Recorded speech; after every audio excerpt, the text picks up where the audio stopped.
Arc Raiders is the newest extraction shooter to hit the market and will be releasing in just 2 weeks on October 30th. I was able to play the game a little early because the developers are hosting a free weekend called the Server Slam, where anyone can sign up and play. I imagine this is not only to promote the game, but to also test the servers for the official launch, so it's a win-win for everyone. I played roughly 3 to 4 hours and really enjoyed my time playing this game, and I can't wait to see what the full game has to offer. I wanted to make a video showcasing my experience with Arc Raiders and share my opinions about what I think about the game overall, so that you can decide if you want to pick up this game for yourself. Arc Raiders is set in a futuristic reality where the world has been taken over by robots and humanity is living underground, struggling to survive. They rely on the raiders to go up to the surface and scavenge for loot. While you're on the surface, you're going to encounter multiple different AI robots, and you'll also have the danger of other raiders trying to take your loot and your life. This is the typical PvEvP action that you can expect from other extraction shooters, but Arc Raiders has a few major differences that makes this game stand out from its competition.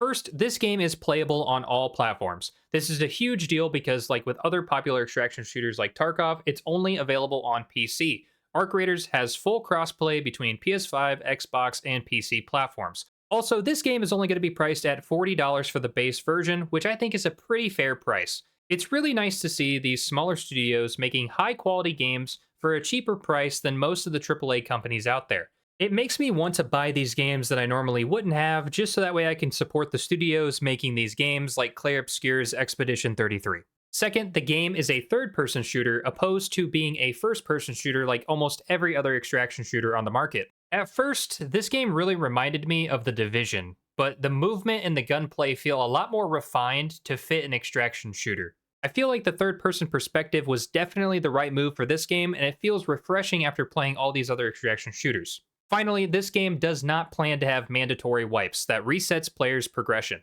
Instead, Arc Raiders will be introducing a new system that is completely voluntary reset that incentivizes players with cosmetics and additional replayability. This allows more casual players to just pick up where they left off if they decide to put the game down and pick it up 6 months down the road. I'll be expanding on this topic later in the video, but this feature makes me feel like the developers actually respect every single player's time, which is a very rare thing in this industry. Now that I've discussed the basic concept of the game and what sets it apart from its competition, let's talk about the most important topic, the gameplay. The gameplay loop in this game is pretty similar to other extraction shooters. You make a loadout, you pick a map, you loot up, and you try to extract. The goal is to gradually get better gear and take on harder challenges. But some of the core foundational changes that Arc Raiders has done with their extraction shooter formula has really got me excited. First and foremost, the most impressive part of this game for me is the enemy AI. There are a few different types of the enemy AI. Some of them fly around surveying the area and are attracted to gunfire. Some ground units aggressively push you and blow up on impact. And some of the more difficult enemies look like these spider hybrids that will follow you to the end of the earth to try and kill you. I'm going to talk about the exact moment that made me so impressed with this game's AI. When I was playing with my friend, we were trying to extract after killing another group of players, and 3 flying drones started to investigate because of the noise. We tried to run away, but the air units started to attack us, and we had to take shelter inside of a building. While we were trying to heal, the flying units broke through the ceiling and continued to shoot at us while we were trying to heal, and even more AI started to come because of the noise that we were generating taking care of the flying units that were in our building. This completely caught us off guard, and luckily we were able to get away. But the most important thing is that at no point did we think that we were helpless or that we didn't have enough time to react to what was going on. And I've seen countless clips from other creators playing Arc Raiders having similar experiences with the AI in this game. And it makes the game feel more immersive because the entire game's story and premise is that robots have taken over the Earth, and in other extraction shooters, the biggest threat is the enemy players. And in this game, the AI actually makes you feel like they are a legitimate threat. The last thing that I want to talk about in regards to the gameplay is the fact that Arc Raiders has a proximity chat that allows you to talk to random teammates and other enemy players. The reason that I wanted to talk about proximity chat specifically is because I think that this feature is a crucial addition to all extraction shooters and is a necessary feature to allow players to be more social with one another. Bungie is developing an extraction shooter called Marathon, and I made a video a while back with my biggest critique being the fact that it did not have a proxy chat in the game. Bungie has decided to implement this feature after poor reception to Marathon, but the game has way bigger problems than just adding proximity chat. I'll be making a follow-up to this video when more official information comes out, but Marathon was actually supposed to release around the time as Arc Raiders and be a direct competitor, but it has been indefinitely delayed. The player progression systems in Arc Raiders is similar to those of other extraction shooters. There are traders in the game that will assign you quests for you to do while you're in raid, and you'll be able to get rewarded with some loot. I imagine that these quests will force you into other maps to shake up the gameplay like Tarkov does, but this Server Slam event only had one map available, so I really couldn't see if this was the case. You also get your own personal room, similar to the hideout in Tarkov, where you can unlock different crafting tables and be able to upgrade them with materials that you've looted from raid. I didn't experience the crafting too much in this system because, like I said before, I've only played for about 3 to 4 hours, but the crafting system seems to be designed to give value to low-level items by making them good crafting materials. This makes you think about what loot you're actually wanting to prioritize in the raid rather than just focusing on what has the most monetary value. The biggest difference that Arc Raiders made with its player progression system is the skill tree. As you progress through the game, you'll be able to unlock more skill points that you can spend in 3 main pathways: conditioning, mobility, and survival.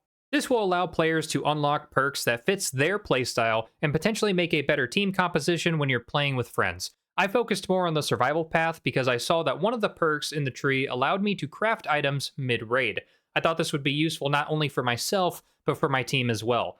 Unlocking some of the better perks requires a lot of skill point investment, and it makes you actually think about how you want to spec your character. If you want to invest more into your character's looting ability, you can focus more onto the survival path, and if you're more focused on being able to be better in engagements with other players, you can focus more on the mobility tree. I think this system is super refreshing for an extraction shooter because it allows players to further invest in the way that they want to play. Like I mentioned before, Arc Raiders does not plan to have mandatory wipes that reset player progression, and instead will be introducing a new system that is a voluntary reset. This is something that I believe is completely new to the extraction shooter genre. I understand the reasons why most of the other extraction shooters do a mandatory reset that brings everyone back to nothing. It resets the economy and brings everyone back to an even playing field. However, this causes some of the player base to leave because they feel like their time is being wasted and discourages them from even picking up the game again. And they're not really wrong. Why play a game if you're just going to log back on in 3 months and all of your progress is going to be completely reset? But this is appealing to some people. That's why extraction shooters have such a hardcore audience in the first place and is geared toward a more hardcore player. But I think Arc Raiders has really found a good balance. The concept of their voluntary wipes makes me hopeful that other people will be more willing to try out this game, simply because it will respect their time unlike its competitors. Now, to be honest, this system probably won't be perfect at launch and will need a little bit of tuning, since it's the first time we've ever had an extraction shooter attempt something like this. But you have to admit, at least they're trying something new, and I respect that personally. Embark Studios did the same exact thing with the finals. They tried a new formula for an arena shooter, and it made it a lot of fun and refreshing when I first started playing it, unlike the same Call of Duty that I pick up every single year. I think that the progression systems that Embark Studio is making will definitely help Arc Raiders stand out for its competition, and will hopefully get more people to try this game in the long run and create a healthy and lasting player base. Overall, I think that Arc Raiders is a really refreshing take on the extraction shooter and is worth you checking out. The unique style, gameplay, and progression of this game will make this game stand out, and hopefully other extraction shooters will integrate some of the quality of life changes that Arc Raiders brings to the table. Let me know what you think of Arc Raiders down below in the comments. If you enjoyed the video, please give it a like and consider subscribing to the channel for more gaming related content. Thank you all for watching, and I'll see you in the next one. Peace!